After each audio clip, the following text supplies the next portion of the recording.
The coronavirus has been impacting all of us. No matter who you are, where you work, where you live, you are hearing about it in the news. And whether or not you're sick or know someone who's sick, it's impacting you in some way or another. And so today we recognize that there's a lot of information out there about the virus. There's a lot of information out there about how to stay healthy and have good hygiene.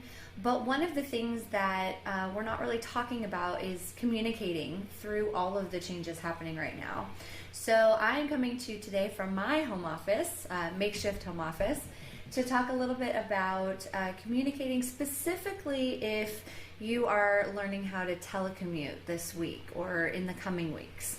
A lot of offices and workplaces and universities and community groups have decided to cease meeting in person for the time being and to switch over to telecommuting. And that can have its perks, but it can also really come with some challenges that we're not really talking about or perhaps prepared for. So I wanted to walk through what a couple of those might be and focus on the areas that the National Conflict Resolution Center is expert at, which is how we can communicate effectively through all of this.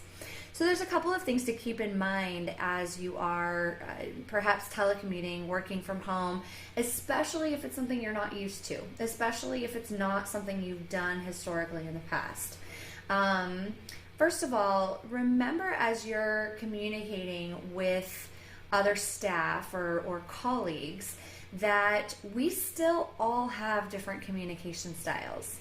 Some people new to telecommuting will choose to over-communicate. It will be very important to them that everyone knows that they are working their full 8 hours a day or more, that they are giving their time, they'll be sending updates, meeting agenda notes, calling, doing all of those things because it's really important to them that everybody knows where they're putting their effort and that they're working.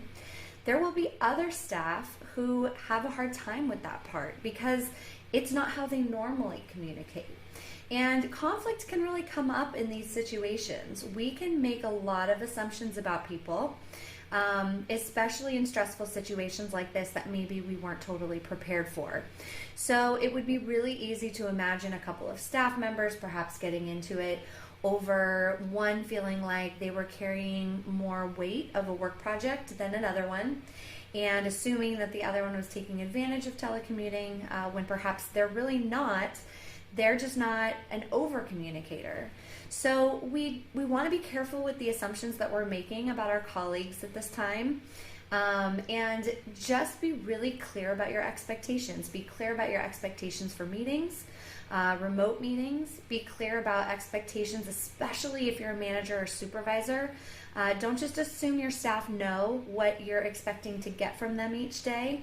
They may be going along doing their work just fine, but if you're expecting reports from everyone on how they've spent their 8 hours at home, that may not be what they know you need. So the best thing we can all do is not make assumptions about what the other is doing, but rather communicate what our needs are to keep getting our jobs done, and understand that we're all kind of in this together, trying to figure out the best way that we can keep getting our jobs done, given our new work environments. So over the next couple of weeks, we're going to be touching on this topic in a couple of different ways. And this first one, just really as we're recognizing that people are telecommuting sometimes for the first time in their jobs, it felt like an important one to address.